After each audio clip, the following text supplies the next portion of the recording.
So this is section 8.6, estimating square roots.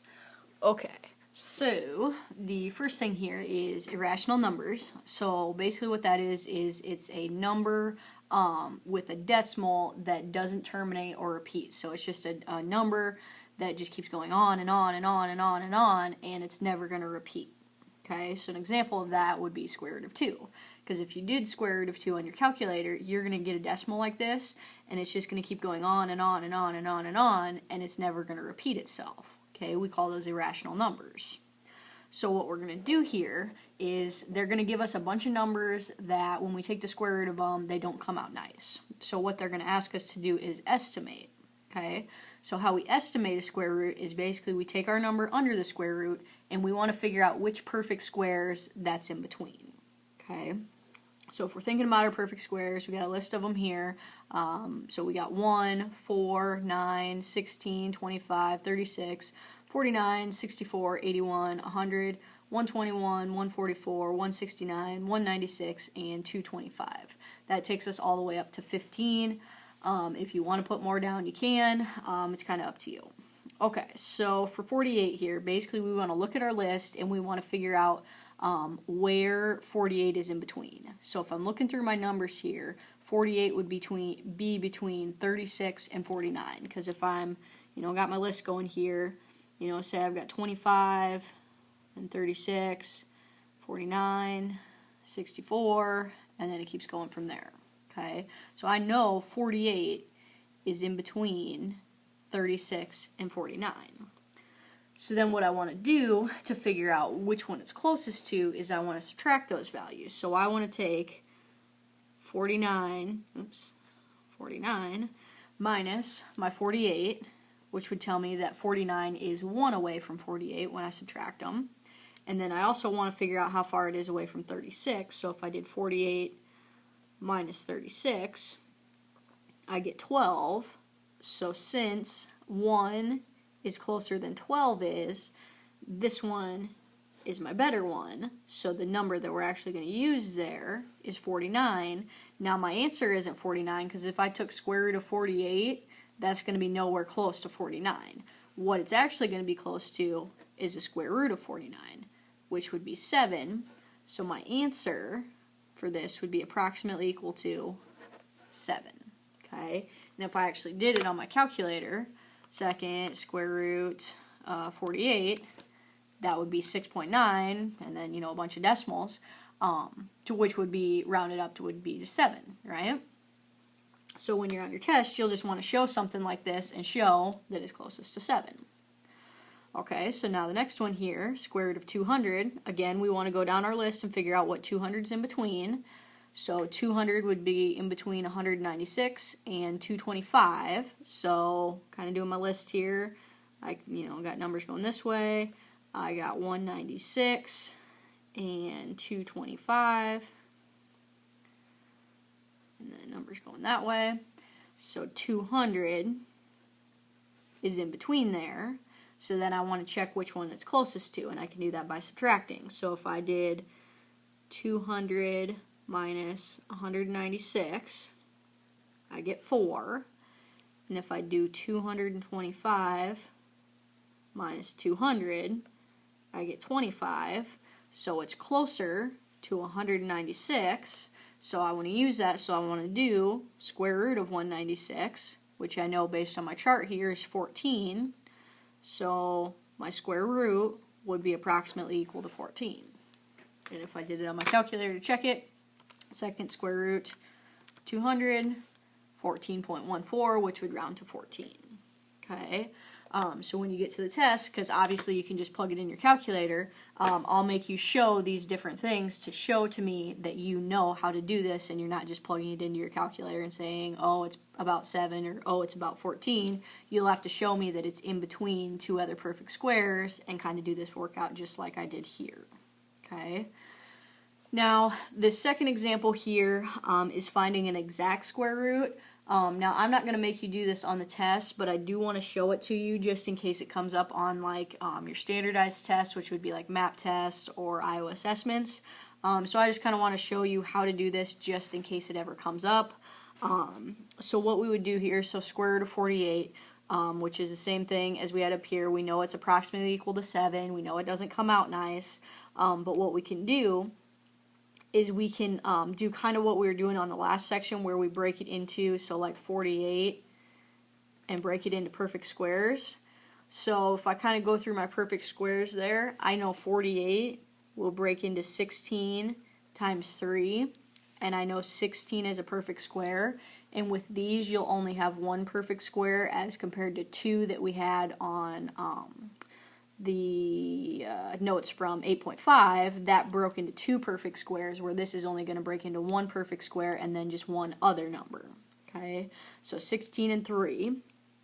So then what I do here, because I know square root of 48 is the same as square root of 16 times 3, then I can do by that product property of square roots or whatever it was called, I can go, okay, square root of 16 and square root of 3 separately, and I know square root of 16 is 4, and I can't really do square root of 3, so I just leave it as that. That would be my exact answer for this, 4 times the square root of 3. Okay, now I can actually check this by going on my calculator and going, okay, I've got square root, so second square root of 48, which comes out to be that, which we knew was approximately 7, because we figured out that before. Then I can also plug in this here, and I should get the same exact repeating decimals here. So if I do 4 second square root 3, I should get the same exact thing. So if you see this on a map test or something like that, what I would do, since it's usually multiple choice, I would just take your answers. So like this would be what they would start with. This would be one of the answers. I would just take both of those values and plug them into my calculator and see which of the multiple choice options comes out to be exactly the same. Because then you can go, okay, well, I didn't even have to do any math. I just knew that as a decimal and that as a decimal were the exact same thing. Okay, so that's just a little trick you can do when you get to map tests to solve those. So same thing with square root of 200. We know it's approximately equal to 14 because we figured it out in example 1. But what we can do here is just like we did here, we can take 200 and break it into a perfect square, which the biggest one we can kind of pull out here would be 100, because 100 times 2 is 200, and I know 100 is a perfect square. So then I can take square root of 100 times 2 and then break it into square root of 100 times square root of 2. And I know square root of 100 is 10, and square root of 2 I can't do anything with, but 10 times the square root of 2 is the same thing as square root of 200. So those would be your exact answers to these if that ever comes up. And I'll have you try a couple of those on the assignment just for 20 and 22 just to see how you do. But it's just practice for if you see them on like your map tests or Iowa assessments, okay? Because usually they would do something like this versus the estimating on a test like that. Okay, so last example here says a box of ceramic tiles provides 150 square feet of floor covering. Find the length of the whole, find in whole feet the largest square room that can be covered with one box of ceramic tiles. Okay, so if I've got a room here, they tell me it's a square, and they tell me it's 150 square foot. Okay, well, if this room here is a perfect square, I know the length of my two sides have to be exactly the same, right? Like if this side was 5, this side would have to be 5, and all the sides would be 5. So I'm just going to represent those as x. Okay, so now to find the area of a rectangle or a square, I take length times width. So my length and my width here would actually both be x, so I can do x times x, and that'll give me my area, and I know my area is 150 feet. Okay, well, if I do x times x, that's the same thing as x squared, right? So x squared is equal to 150. Now, when I go to solve something with a squared like that, I want to do the opposite, just like I do if it was, you know, x plus 2, I would do subtraction to get rid of addition. Here we want to do the opposite of squaring, which is taking the square root. So I want to take the square root of both of these sides. So the square root and the squared cancel each other out, so I'll just have x is equal to square root of 150. Now, if I go into Menards and I say, okay, my room is square root of 150 by square root of 150, they're going to look at me like I'm crazy, right? So I need to take and I need to turn this square root of 150 into something that makes sense to go to a hardware store and actually get tile. So what I can do here is I can figure out what square root of 150 is approximately equal to. So if I do the same thing like we did up here, take our list of perfect squares and use that, 150 would be in between. So, you know, I got my dot, dot, dot. I got 144 and 169. Okay, that's what 150 would be in between. So then I want to figure out which one that's closer to. So if I do that, it would be 150 minus 144 and 169 minus 150, which 150 minus 144 is 6, and then 169 minus 150 is 19. So there, the 6 is closer, so I'm going to be closer to 144. Now the dimensions of my room aren't 144 by 144. We want to take the square root of that, right? So we want to take square root of 144, which comes out to be 12.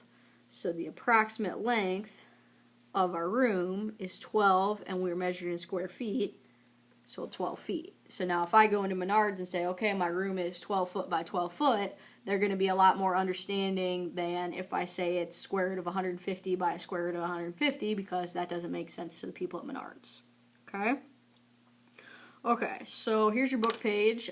So 264, 14 to 34 even, and then try on number 20 and 22. Try to do those showing the exact square roots if you can, just to kind of practice those and make sure you got at least a somewhat handle on that in case you see it on the IO assessments. But the rest you can do the approximating. Just make sure that you show your work on those.